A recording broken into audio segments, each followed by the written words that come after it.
Y de acuerdo a lo que habíamos anticipado en el inicio de nuestro programa de esta semana, nos acompaña el doctor Osvaldo Aymo, que es subsecretario de la Agencia de Seguridad Vial de la provincia de Santa Fe.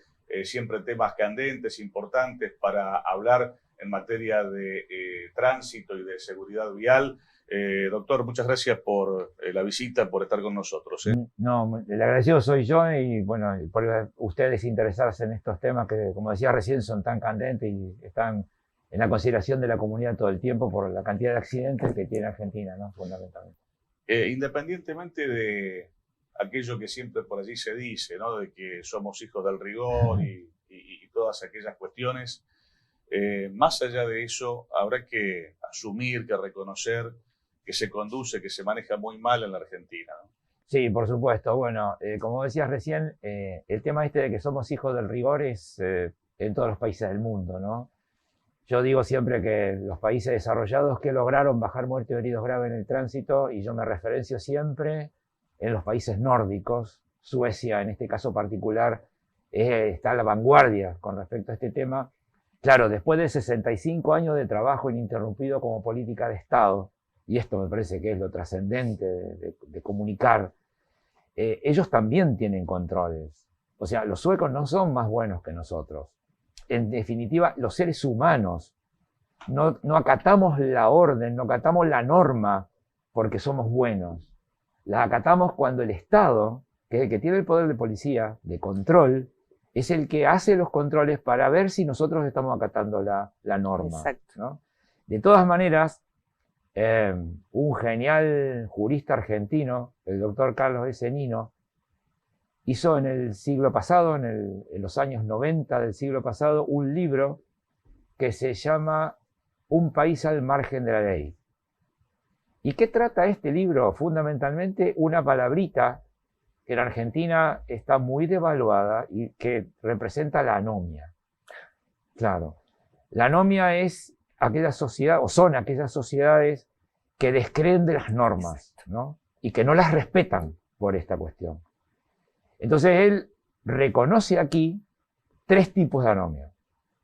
Una es la anomia en la cual una persona, por no cumplir la norma, tiene un beneficio económico. O sea, por ejemplo, hay una ley que dice que vos tenés que pagar impuestos, ¿no? Entonces yo no pago impuestos, gano plata. Y gano dinero. El otro tipo de anomia es aquella en la cual el ciudadano no respeta la norma porque la norma fue dictada por un gobierno no constitucional, o sea, un golpe militar. Claro. Entonces, el golpe militar es una cuestión no constitucionalmente puesto en el gobierno y la norma que ellos hacen no la reconoce la sociedad como legítima. Como legítima. Y entonces no la respeta. Y el otro tipo de anomia, que por eso lo leía ese libro, el otro tipo de anomia él la llama anomia boba, y es la anomia del tránsito. ¿Y por qué le dice anomia boba? Porque, lo voy a poner con un ejemplo. Yo estoy conduciendo mi vehículo, estoy parado en una intersección semaforizada porque mi semáforo está en rojo, ¿no? Entonces una persona, desaprensivamente, pasa al lado mío, violando la luz roja del semáforo. En ese momento en la intersección no venía nadie, por lo tanto no pasó el accidente. Muy bien. Cuando se me da a mí la onda verde, entonces yo llego a la intersección siguiente, que tiene también semáforo, y lo encuentro a esta persona parado en el semáforo. Entonces él dice, ¿cuánto riesgo ocasionó versus cuánto tiempo ahorró? Por eso le llama anomia boba. Claro. Porque vos no tenés ningún tipo de beneficio versus el riesgo que vos estás ocasionando. Es verdad. Si tuviéramos que hablar de números de estadística en materia de cantidad de accidentes y de la gravedad de los mismos, ¿estamos en un momento así, digamos, cumbre? Mirá, nosotros venimos año a año de cifras muy trágicas, ¿no? O sea, lo que pasa que el 2020, que es la pandemia, cuando tuvimos que encerrarnos todos por el tema del coronavirus, por supuesto bajaron muy dramáticamente los accidentes, bajaron muy dramáticamente los muertos y los heridos graves por los accidentes, pero fundamentalmente porque no había circulación. O sea, no fue que del golpe nos transformamos todos en respetuosos de la norma y demás, ¿no? O sea, no hubo accidentes, o prácticamente no hubo accidentes porque no había circulación. No había circulación. Eso abona lo que yo digo desde hace más de 30 años, que en la accidentología vial el riesgo cero no existe. No hay riesgo cero. ¿Cómo sería el riesgo cero? Que yo no transite. ¿Qué nos pasó en la pandemia? No transitamos y entonces bajamos, ¿no? Claro. Pero inmediatamente que se fueron autorizando actividades y empezamos a volver a la vía, empezaron a subir de nuevo los accidentes. Argentina tiene un problema bastante complejo. El problema de la complejidad de Argentina, además de toda esta cuestión, es el tema de que no tenemos estadísticas serias. Entonces vos tenés una organización no gubernamental con sede en Buenos Aires que ustedes los periodistas los nombran mucho tiempo y muchas veces porque más o menos el 10 de enero del año, vamos a poner un año cualquiera, 10 de enero del año 2022, ellos sacan un mapa total país, provincia por provincia, de los muertos en accidente de tránsito el año 2021. Eso es imposible en cualquier país desarrollado del mundo. Imposible. A no ser que las personas que trabajaron esa estadística, en vez de haberlo ido buscado, en vez de ir a haberlos buscado en la universidad correspondiente, lo hayan buscado en Bellas Artes. O sea, son dibujantes, va, en una palabra, ¿no? Claro, claro. Sin ser peyorativo, por favor, ¿no? Pero digo, comprendo. Esto atenta a la seriedad de las cifras. Vos fíjate, yo estuve en España la última vez, en junio de 2019, haciendo un curso de expertos. Estuve encerrado en la Universidad Europea de Madrid un mes entero, todo el mes de junio. La DGT, que fueron uno de mis docentes, que es la Dirección General de Tráfico de España, que es una institución muy reconocida en el país y en el mundo,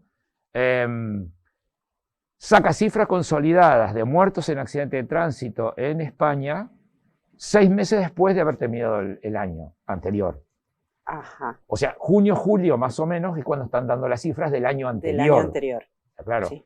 Entonces, esto es una cuestión Claro. que yo venía siguiendo desde el año 1995 al año 2005 a una sola fuente de información de muertos en accidentes de tránsito en Argentina. Y ese seguimiento que hice, inclusive yo lo tenía en una placa que cuando daba mis capacitaciones, demostraba que los únicos 2 años en los cuales bajaron los accidentes de tránsito y los muertos en accidentes de tránsito en Argentina fueron en el año 2001 y 2002. ¿Y qué es esto? La crisis económica. Claro. Pero vos sabés qué bien que se veía, ¿no? 1995, esta cifra, esta fuente, cuidado, no estoy diciendo que sean ciertos, estoy siguiendo la misma fuente, ¿no? Año 1995, suponete 9.500 muertos, ¿no?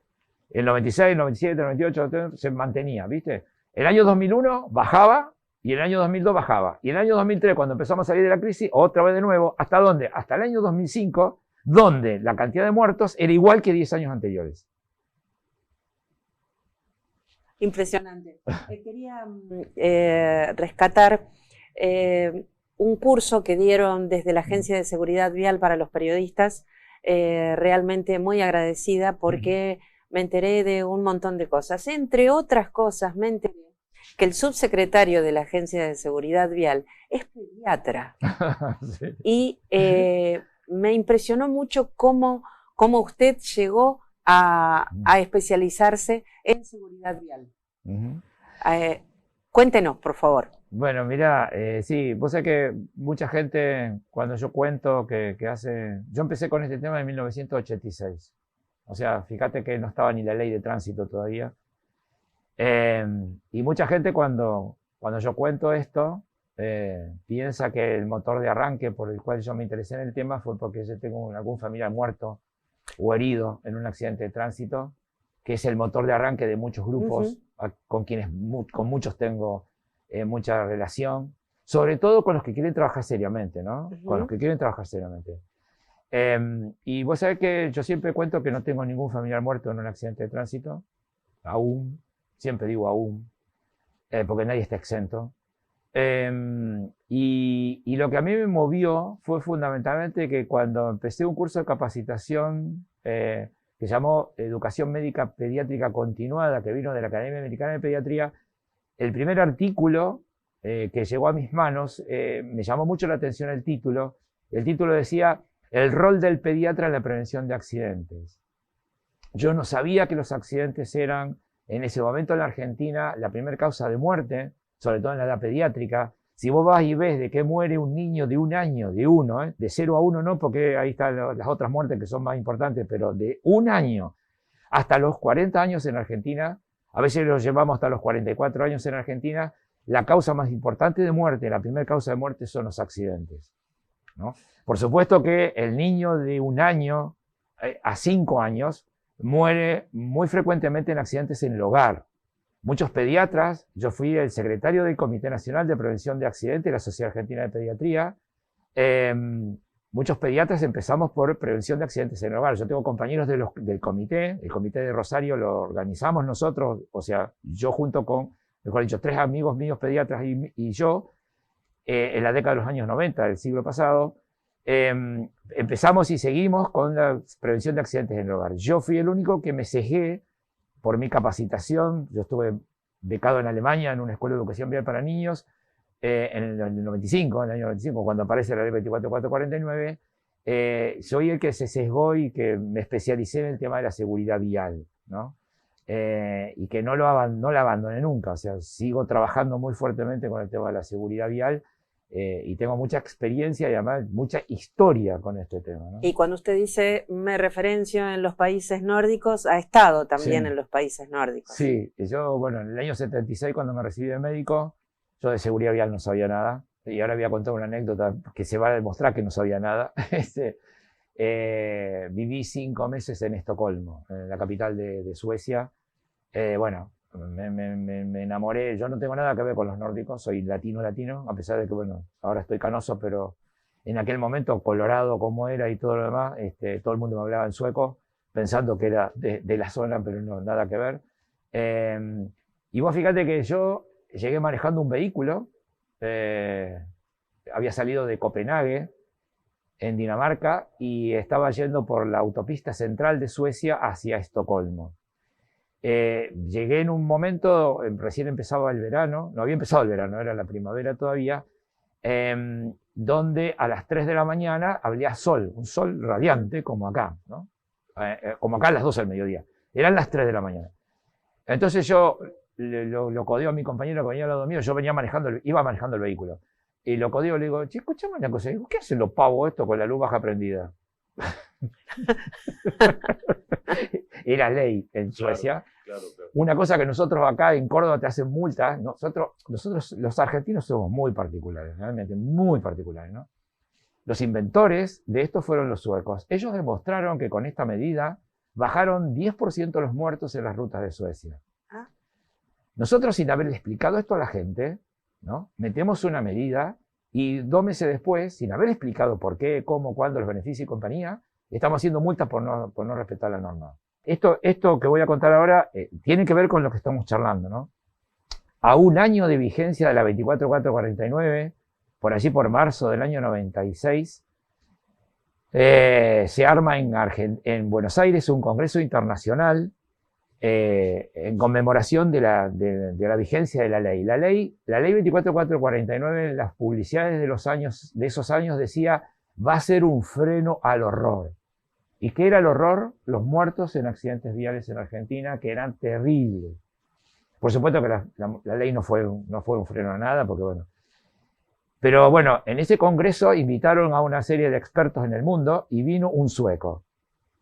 Y entonces decía, ¿qué personas tan particulares son ustedes los argentinos? Dice, a nosotros nos llevó 30 años concientizar a nuestra población con respecto a la utilización del cinturón de seguridad. En este momento en Suecia, 99% de la gente utiliza el cinturón de seguridad por convicción. El 1% que no lo utiliza son turistas. Ustedes ponen en vigencia la ley y 3 meses después están empezando a cobrar multa por no usar cinturón de seguridad. Y vos fíjate que de todas maneras, las cifras de hoy demuestran que la tasa media de utilización de cinturón de seguridad en Argentina es del 46.3%. Cuando en los países desarrollados del mundo está por encima del 95%. O sea, la gente usa el cinturón de seguridad porque hizo el clic adentro de la cabeza que demuestra que si vos no podés acercar riesgo real versus riesgo percibido por la persona no va a tomar una medida de prevención. Exacto. Y esto me parece que es trascendente, ¿no? Una palabra realmente autorizadísima, la del doctor Osvaldo Aimo. Es para seguir, por supuesto, conversando sobre estos temas muchísimo tiempo más. En la próxima vez que nos visite, me voy a adelantar con algún tema, porque hoy ya no tenemos demasiado tiempo más, para hablar de la forma y modo de la utilización de los radares en las rutas. ¿Cómo no? ¿Cómo no? Vamos a hablar entonces de los radares y vamos a hablar también en otra oportunidad del famoso alcohol cero. Sí, cómo no, cómo no. Son dos temas esos que yo siempre digo que yo lo que quiero con las intervenciones que hago, con las críticas que hago, porque no soy fácil. Yo tengo una mirada muy disruptiva de los accidentes de tránsito y su prevención, pero fundamentalmente a donde apunto es que nosotros con nuestro accionar, que somos una sociedad muy embromada, muy difícil, la Argentina, y me hago cargo porque vivo acá, tengo mis hijos acá, mis nietos acá y todo acá, ¿no? Me podría haber desarrollado afuera, pero me quedé acá. Pero digo, nosotros desafortunadamente con la forma que tenemos de establecer estos controles, los radares dieron resultado en todos los países del mundo. Todos los países del mundo usan radares. Todos los países del mundo usan alcoholímetros. Ahora nosotros, que siempre le damos una vueltita más de complejidad, tiramos por la borda las bondades que tienen estos sistemas.